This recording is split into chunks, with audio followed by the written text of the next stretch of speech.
Welkom by ons lesing oor regering en bestuur.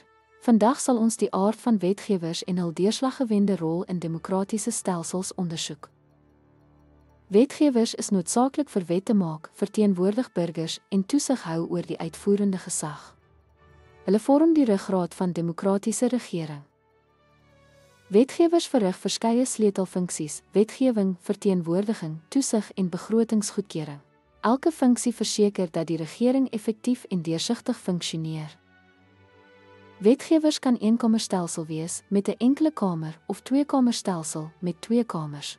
Voorbeelde sluit in Swede se eenkamerstelsel en die Amerikaanse Kongres se tweekamerstelsel.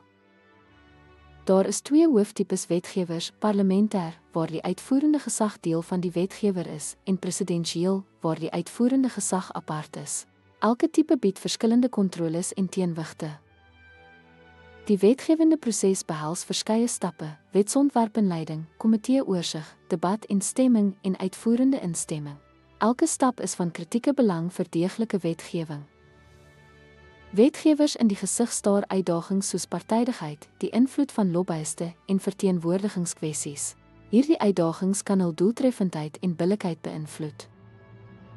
Ten slotte, wetgewers is noodsaaklik vir demokratiese regering. Hulle verseker dat wette die mense se behoeftes weerspieël en toesig oor die uitvoerende gesag bied. Dankie dat u by hierdie lesing aangesluit het.